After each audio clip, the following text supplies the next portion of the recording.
A luta contra o FMI, a Comissão Europeia e o Banco Central Europeu saiu às ruas de Lisboa esta quinta-feira.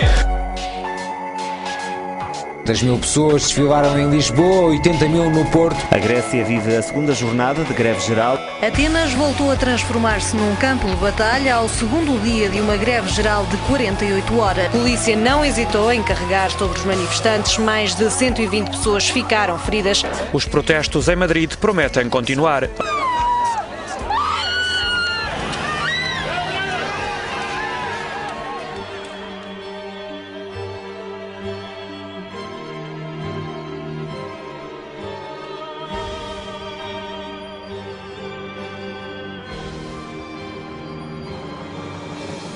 Los gobiernos europeos, esos que habían estado repitiendo ese discurso neoliberal de que el Estado tiene que ser un Estado mínimo, que el Estado no tiene que intervenir en la economía, que tiene que dejar hacer, esos que estuvieron pregonando ese discurso durante años, pusieron a sus estados a salir al rescate de todas las multinacionales y de todos los bancos que se venían abajo. Y lo hicieron convirtiendo lo que era una deuda privada en deuda pública. Y ahora, unos años después, nos vemos estados y países absolutamente endeudados que para hacer frente a esa deuda pública tienen que acometer medidas de recortes sociales, de desmantelamiento del llamado estado de bienestar.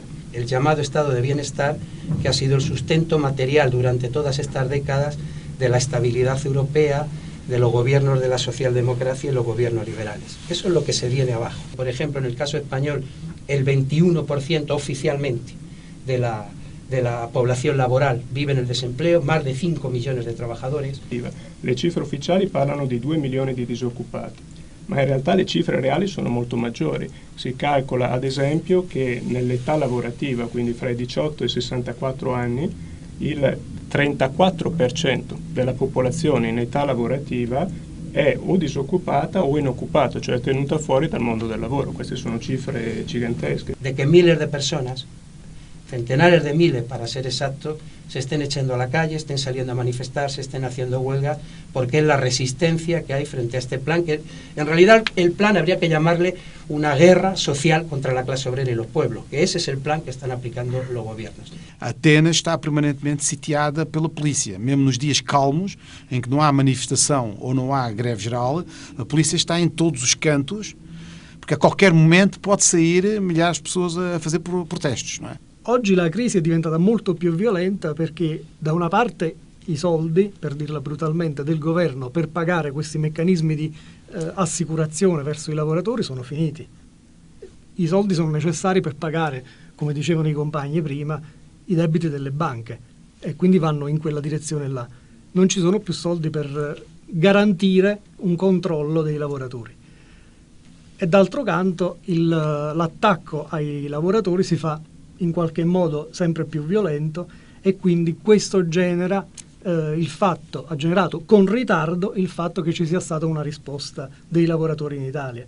Não havia articulação porque as direções dos sindicatos e das centrais sindicais não o desejam, não é? A velha burocracia sindical, ligada aos partidos dominantes, aos velhos partidos de esquerda da Europa, aos partidos comunistas e à social-democracia clássica, não estão interessados em articular uma resposta europeia, porque estão muito comprometidos com os governos nos planos de austeridade. Mas a verdade é que os jovens e os trabalhadores, não é? A classe trabalhadora europeia, está a encontrar formas de articulação quase que autonomamente. Há uma luta dentro da esquerda e há uma luta dentro dos novos setores entre correntes revolucionárias e correntes mais reformistas, como é em todo o mundo, não é? E que se está a expressar de alguma maneira na atual situação europeia. Por ejemplo, hay una organización política que desde mi punto de vista es un partido político, aunque ellos no quieran llamarse partido, que se llama Democracia Real Ya. Y Democracia Real Ya, hay una polémica permanente con ellos en dos terrenos que son clave. En primer lugar, y ellos plantean que hay que sanear los bancos y dejar que la economía se sanee. ¿Y cuáles son las medidas que ustedes proponen para salir de la crisis? Y nos dicen que hay que pensar formas de democracia económica, montar cooperativas, buscar formas. Y nosotros decimos no. Eso es un intento de reformar, del reformismo sin reformas. Es un intento de maquillar el capitalismo. Eso no es lo que la gente está pidiendo en la calle. ¿Cuál es el segundo gran punto de confrontación en esta pelea con ellos? Tiene que ver con el problema democrático.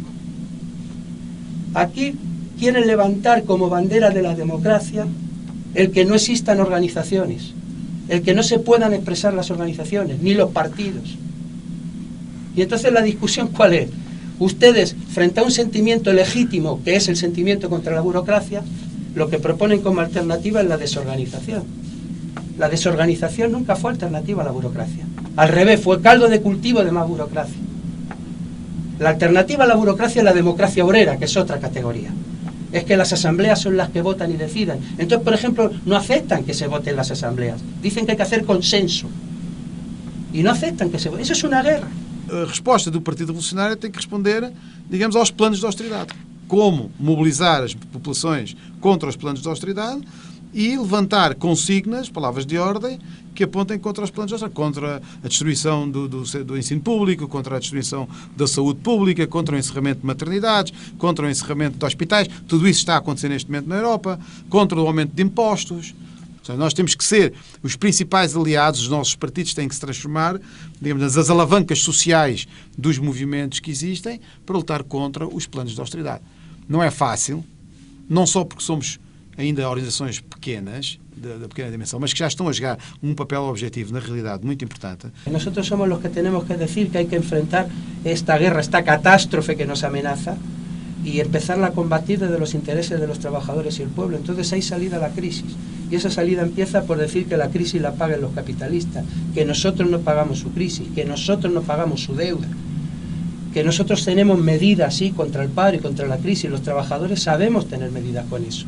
Y empezar a defender medidas como el reparto del trabajo, la reducción de la jornada sin reducir el salario, la defensa de la escuela pública, la defensa de la sanidad, que no se dé ni un euro a los bancos, que se nacionalice la banca sin indemnización. Bueno, eso es expresión de una ruptura muy grande. Y hay en ese proceso de reorganización, que no solamente es frente a la burocracia en el movimiento obrero, también es frente a estas corrientes que crecen al calor del 15M, y que son corrientes que plantean reformas del capitalismo, que no lo enfrentan hasta sus últimas consecuencias, que quieren pintarnos un capitalismo más razonable, más regulado. Y entonces hay que decirle lo que se le grita también en las manifestaciones, no es la crisis, es el sistema, eso es lo que está en discusión. Entonces hay una disputa muy grande, y al calor de esa disputa hay que construir organizaciones revolucionarias con un criterio de clase, con un criterio internacionalista. Bueno, ese es el desafío que tenemos y en el que estamos. Así que difícil, complejo, muy desigual en toda Europa, pero apasionante el reto que tenemos, ¿no?